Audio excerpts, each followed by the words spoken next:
Gate के सामने से गर्दी कम करो, पीछे जाओ। Once I'm done with that shot, I'm done with them. Action! अरे यार साइड पे। And cut! दशकों में कोई एक ऐसी फिल्म आती है जो हमारे दिल और दिमाग को एक साथ छू जाती है। 2009 में आई थी आमिर खान की फिल्म 3 इडियट्स और अब 2023 में विक्रांत मसे की 12th फेल। इन दोनों फिल्मों में एक चीज कॉमन है और वो है brilliant man Vidhu Vinod Chopra. 12th fail movie को उन्होंने इतनी ऑथेंटिसिटी के साथ बनाया है कि इसे देखने के बाद हर कोई अपने आप से रिलेट कर पा रहा है। तो चलिए देखते हैं इस must watch movie 12th fail के कुछ बिहाइंड द सीन्स और जानते हैं कि आखिर कौन कौन से लोकेशंस पर इस मूवी को शूट किया गया है। साथ ही जानेंगे कि इस फिल्म की ऑथेंटिसिटी को मेंटेन करने के लिए मेकर्स को क्या क्या करना पड़ा। तो स्वागत है आपका आपके अपने चैनल अनिकेत निगम क्रिएशंस पर। जैसा कि हम सब जानते हैं कि 12th फेल एक रियल लाइफ स्टोरी है जो कि बेस्ड है मनोज कुमार शर्मा पर, जिन्होंने अत्यधिक गरीब परिस्थितियों के बावजूद one of the most difficult exam crack किया और IPS ऑफिसर बने। इस मूवी की स्टोरी राइटर्स ने अनुराग पाठक जी की लिखी हुई बुक 12th फेल से ली है। Transformation of Vikrant into Manoj. Vikrant मसे ने जिस परफेक्शन के साथ मनोज कुमार शर्मा के इस कैरेक्टर को प्ले किया है वो शायद ही कोई और कर पाता। उस रोल के लिए उन्हें काफी मेहनत करनी पड़ी। एक्चुअल शूट शुरू होने से पहले ही डायरेक्टर विधु चोपड़ा विक्रांत मसे और मूवी के कुछ क्रू मेंबर्स के साथ इस गांव में आए थे। ये मध्य प्रदेश का रेहा विलेज है जो कि चंबल एरिया के पास है और यहीं पर इस मूवी के सारे गांव वाले सीन्स शूट हुए थे। मनोज का ये गांव वाला लुक जो हमें इतना परफेक्ट दिखता है, आपको ये जानकर हैरानी होगी कि इसके लिए विक्रांत ने किसी भी तरह का मेकअप नहीं किया था। वो हर रोज घंटों सिर्फ बनियान पहनकर धूप में बैठा करते थे और इसी तरीके से उन्होंने नेचुरली खुद को टैन कर लिया था just to achieve that perfect look. अरे क्या बात है? Morning sir.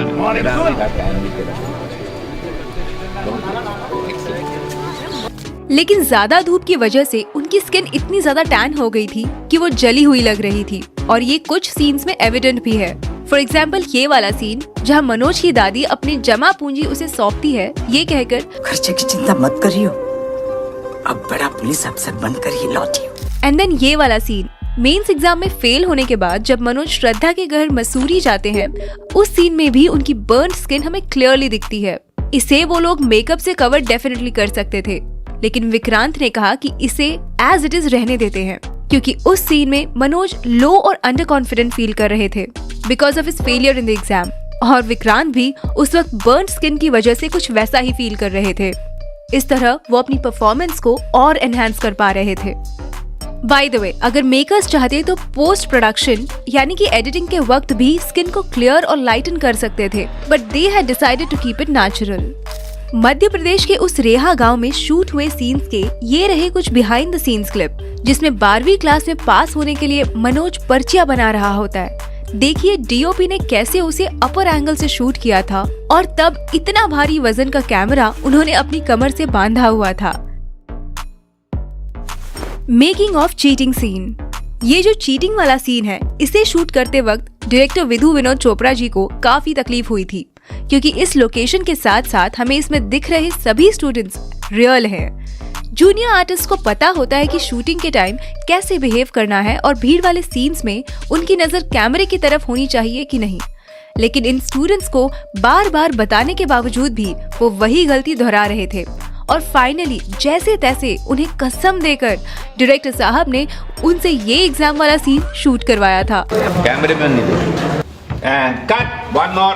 कलाकारी दिखा रहा है लेकिन कैमरे में मत देखो। कैमरे में कट। सारे लोग बोलो कसम खाओ पहले सब लोग।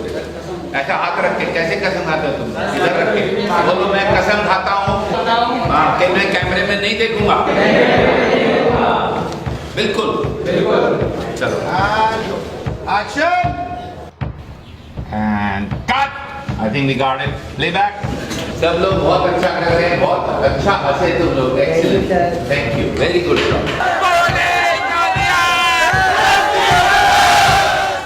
Mastering a jugaad driving.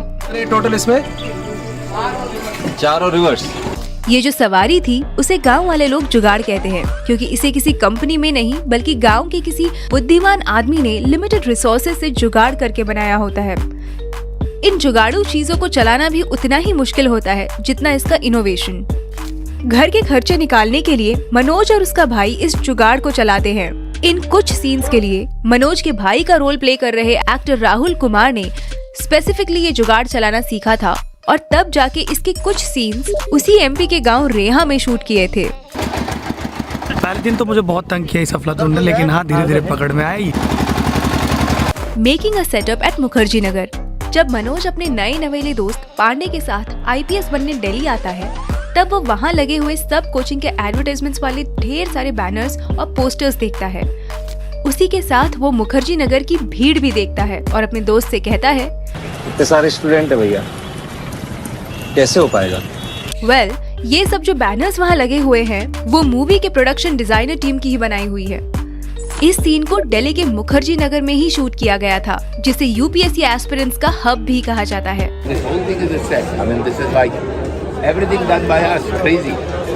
Number 5, making it rain on a sunny day. ये सीन तो आपको जरूर याद होगा। श्रद्धा की इस कोचिंग क्लास में मनोज से मुलाकात होने के बाद कुछ दिनों बाद वो उसे ढूंढते हुए विद्या वाचनालय आती है। यहाँ इस सीन की रिक्वायरमेंट थी बारिश का मौसम, मगर शूटिंग के दिनों में यहाँ तेज धूप पड़ रही थी। इस सीन के लिए टीम ने 2 रेन मशीन्स का यूज किया था और जब श्रद्धा इस लाइब्रेरी में एंटर हो रही थी तब हम देख सकते हैं कि उस सीन को कैसे शूट किया जा रहा है।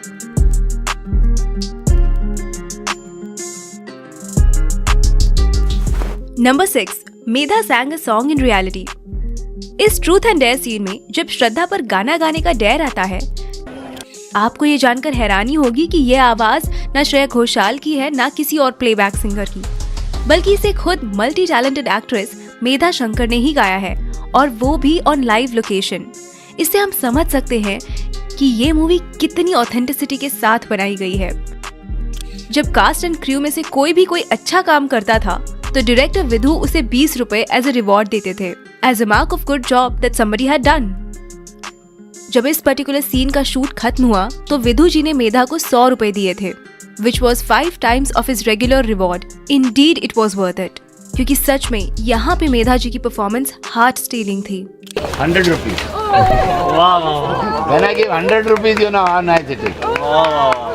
ये सीन दिल्ली के दिल्ली हाट इस रियल लोकेशन पर शूट हुआ था। इस सीन को अगर आपने गौर से देखा हो तो आपको रियल कपल मनोज कुमार शर्मा और श्रद्धा जोशी भी यहाँ पीछे बैठे हुए दिखाई देंगे। इन दोनों को बैकग्राउंड में आउट ऑफ फोकस ही क्यों ना हो, लेकिन इस मूवी का हिस्सा बनाना था और ये आइडिया डायरेक्टर विधु जी का ही था। इस सॉन्ग को फिर बाद में मेधा जी की आवाज में एज अ फिल्म वर्जन भी रिकॉर्ड किया गया था। Number 7, रजनी's transformation. फिल्म के सभी कैरेक्टर्स की स्क्रिप्ट के अकॉर्डिंग एजिंग की जा रही थी और उनके लुक चेंज किए जा रहे थे, लेकिन जब मनोज की छोटी बहन रजनी की बात आई तो उसे छोटा बड़ा कैसे दिखाया जाए, ये चैलेंज मेकर्स के सामने था। इसकी तो कोई छोटी बहन भी नहीं थी जिसे वो छोटी रजनी दिखाते, लेकिन हाँ इसका एक छोटा भाई जरूर था, तो उन्होंने उस पर ये एक्सपेरिमेंट किया और उस लड़के को ही छोटी रजनी बनाकर शूट किया। और क्योंकि वो दोनों भाई बहन थे, उनके फेस कट्स अच्छे से मैच हो रहे थे और कुछ इस तरह उन्होंने रजनी के कैरेक्टर में ऑथेंटिसिटी मेंटेन की थी। Number 8, special appearance of doctor Vikas Divyakirti. हम सब इससे वाकिफ हैं कि 12th फेल में दृष्टि आईएएस के founder and coach Vikas sir का स्पेशल अपीयरेंस है। डायरेक्टर ने एक्शन बोलते ही विकास सर की क्लासरूम में एंट्री हो जाती है। सर आगे जाकर स्टूडेंट्स को सिविल सर्वेंट का महत्व समझाते हैं। आइए Vikas sir, very good, walk fast.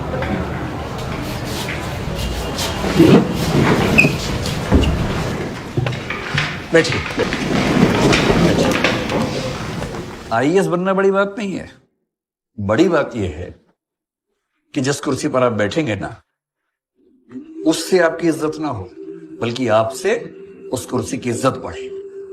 और फिर एक दिन आएगा जब आप मुझसे मिलने आएंगे, आप नहीं मैं खड़ा हूंगा। जब ये शॉट फाइनलाइज हुआ तो डायरेक्टर विधु जी ने विकास सर को गले लगाया और उन्होंने इसके बारे में क्या कहा, सुनिए। I've been making movies for 50 years now, but this is one of the best crowd scenes I've handled. I am so worried about the looks and none of you look at the camera. So hats off to you.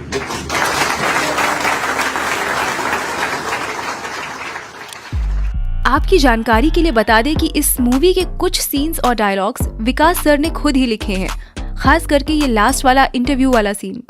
12th fail को पहले राजकुमार ईरानी direct करने वाले थे, लेकिन इसे लिखते लिखते विधु जी इन characters से कुछ इस तरह अटैच हुए कि उन्होंने इसे खुद ही डायरेक्ट करने का फैसला किया। यूजुअली विधु विनोद चोपड़ा अपने फ्रेंड्स राजकुमार ईरानी और अभिजात जोशी के साथ कोलैबोरेट करके लिखते हैं, लेकिन उस टाइम पीरियड में वो दोनों डंकी पर काम करने में बिजी थे। काश राजकुमार ईरानी डंकी की बजाय 12th फेल को डायरेक्ट करते। उनकी डंकी ने तोड़ी हुई ब्लॉकबस्टर की स्ट्रीक टूटने से तो बच जाती। Shooting at UPSC headquarter. Climax में जब यूपीएससी के प्रीलिम्स और मेंस को क्वालिफाई करने के बाद मनोज को जो इंटरव्यू कॉल आता है, तब मनोज के साथ श्रद्धा उसे यूपीएससी हाउस तक छोड़ने आती है। यहाँ गेट के बाहर जितने भी सीन्स हैं, इन्हें रियल लोकेशन दिल्ली के धौलपुर हाउस पर ही शूट किया गया है। ये वही जगह है जहाँ पर यूपीएससी के इंटरव्यूज लिए जाते हैं और यहाँ पर मूवी को शूट करने के लिए मेकर्स को स्पेशल परमिशन लेनी पड़ी थी। लेकिन उसके बाद के जितने भी अंदर वाले सीन्स हैं, उन्हें वहाँ शूट के लिए परमिशन नहीं मिली और इसी के कारण उन्होंने ये सारे सीन्स इसी हाउस के रेप्लिका में शूट किए थे। ये एग्जैक्ट रेप्लिका न्यू दिल्ली में रिकंस्ट्रक्ट किया गया था। Making of the song restart. Bollywood में जो पहले कभी ना बना हो, कुछ ऐसा एंथम सॉन्ग डायरेक्टर विधु जी को इस 12th फेल मूवी के लिए बनाना था। जैसे कि कोई कमरे में गा रहा हो, थोड़ा सुरीला और थोड़ा बेसुरा, थोड़ा आगे थोड़ा पीछे। तो शांतनु मोइत्रा ने इस रीस्टार्ट सॉन्ग को कंपोज किया था और देखिए इसे कैसे रिकॉर्ड किया जा रहा है। विधु जी ने इसे उनके असिस्टेंट डायरेक्टर से रिकॉर्ड करवाया था, क्योंकि उनका कहना था कि ये लोगों का गाना है, तो लोगों को ही गाना है। Detailing in the shots. 12th fail को कम्प्लीटली ऑथेंटिक बनाती है इस पर की गई डिटेलिंग। तो चलिए बात करते हैं इस मूवी के कुछ डिटेल्ड सीन्स की। सबसे बेस्ट चीज ये थी कि मनोज कुमार शर्मा और श्रद्धा जोशी, इन दोनों के भी रियल लाइफ के नेम्स मूवी में भी एज इट इज रखे गए थे। मनोज गरीब घर से बिलोंग करता है, तो उसके सभी सॉन्ग्स हमें क्लासिकल बैकग्राउंड म्यूजिक के ही सुनने को मिलते हैं।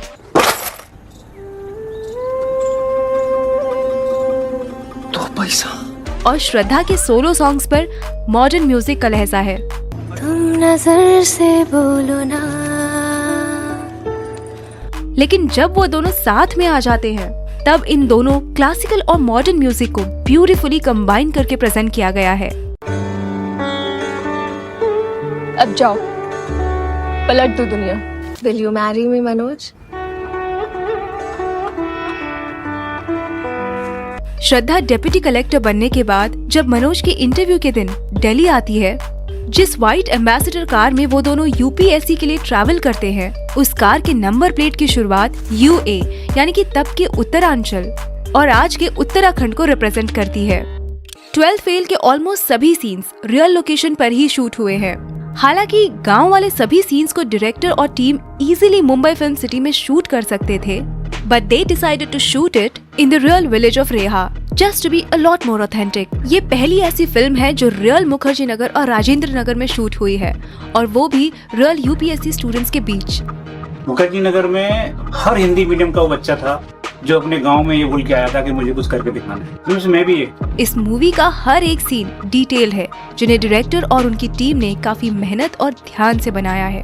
हार नहीं मानूंगा 12th fail restart based on A true story inspired by million true stories. इसका माने क्या है? हजारों कहानियों से प्रेरित है, तो हजारों कहानियां किनकी कहानियां हैं? वो आपकी कहानी है। और वो पोस्टर में आप ढूंढते रहिएगा कि हीरो कहाँ है, वो आपको नजर नहीं आएगा। एक्चुअली इसमें अगर हम स्पॉट पे हीरो कॉन्टेस्ट करें तो बहुत इंटरेस्टिंग होगा, आपको पता ही नहीं लगेगा कि है कहाँ। यही मैं कहना चाह रहा हूँ। इसमें तो एरो लगाया है हमने आपके लिए कि आप ढूंढ लें कि हीरो कहाँ है। ये होते हैं रियल हीरो। हजारों में से एक मनोज, जैसे हजारों लोगों लाखों लोगों में आप एक है। कई लोगों ने कहा कि उनका हीरो जो गौरी भैया है, कोई कहता पांडे है, कोई कहता मनोज है, कई कहते श्रद्धा है। तो जब आप ये फिल्म देखें तो हमको जरूर बताइएगा कि आपकी नजरों में इस फिल्म का सही हीरो कौन। मैं भी हो सकता हूँ, अगर आपको लगता है मैं हूँ तो वो भी बता दीजिए। 12th फेल 27 अक्टूबर 2023 को थिएटर्स में रिलीज हुई थी। रिलीज पर क्रिटिक्स ने तो इसे अच्छा रिस्पांस दिया ही था, लेकिन पब्लिक ने भी इसके तारीफों के पुल बांध दिए थे। यही नहीं, बल्कि कमल हासन सर ने भी 12th फेल देखने के बाद तारीफ भी की थी। नमस्ते, I am talking from the NFDC theatre in Chennai, where I saw 12th Fail by Mr. Vidhu Vinod Chopra. He's a friend of mine. These are occasions when you feel proud to say that you're somebody's friend. It's not an ambitious film, but it's a film about ambition. And to craft such a film and make it work, that is ambitious. And he has embarked upon it. I'm very happy I saw the film. Most of them who saw the film I spoke to had only one thing to say. Long time since we saw a good film like this. I would like to second that motion. Thank you, Vinod Chopra, for making a film like this. It brings back hope in filmmakers like me to confidently go ahead and do what you love most. Restart. अगर आप भी 12th fail देख चुके हैं तो कैसी लगी आपको विक्रांत, मेधा और बाकी एक्टर्स की परफॉर्मेंस? हमें कमेंट करके जरूर बताएं। क्या रहा तेरे रिजल्ट का? IPS। इस वीडियो को आखिर तक देखने के लिए आपका तहे दिल से शुक्रिया।